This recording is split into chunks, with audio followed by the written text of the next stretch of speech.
Hi everybody, this is Alchemist 2, and I'm back again with another movie review.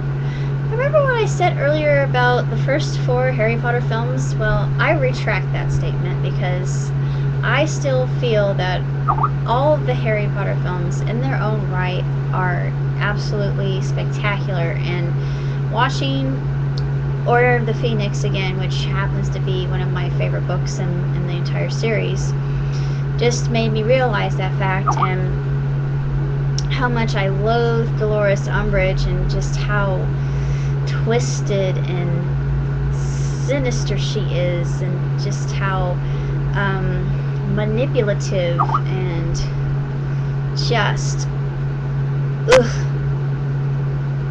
She's just a vile creature. And she hates children.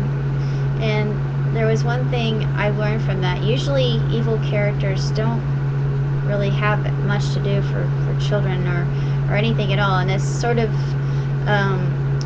irony that she has plates of kittens in her office, and her demeanor and all of the bright fuchsia and different colors of pink that she wears, it goes to show you can't judge a book by its cover. And in this particular installment of Harry Potter, one of my favorite characters has a very horrible demise, and I cried. I always cry at that scene. It just always gets me, and it's really a cruel twist of fate for him, considering who does it. And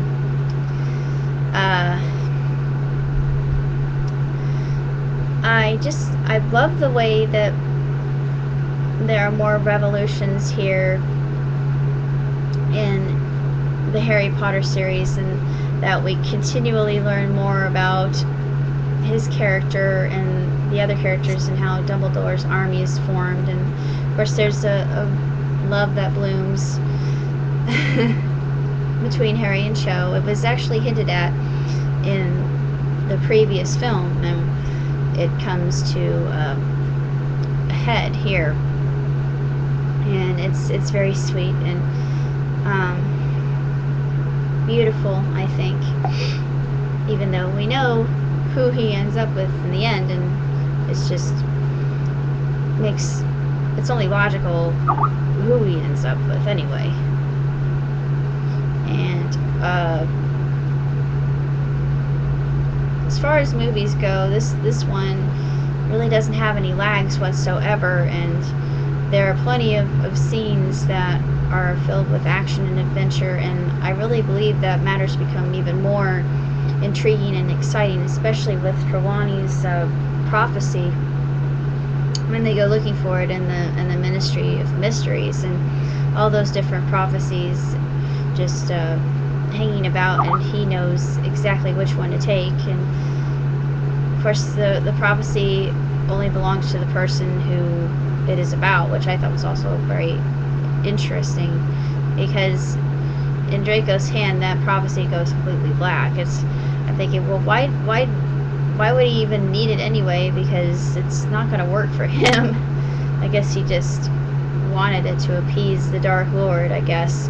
I'm not sure. I couldn't remember what the purpose was from the book. It's been a long time since I've read the books, but I really enjoy the film, and I just think it's absolutely unbelievable, and everything in it just becomes all the more intertwined, and just makes it all that much more intriguing as far as films are concerned. And I think that it is probably one of the better Harry Potter films made, just because it seems more realistic as to what would happen in a world with wizards in it. But then again, who's to say it's the accurate version of what the world would be like with that kind of power in it? Though it does make me wonder. Beyond that, I really don't have I have no nags about the film itself, and it just gives you insight into Snape's past, and I really like that scene because you get to know more about his character and how he was tortured when he was a kid, and just how I thought he was very relatable there, and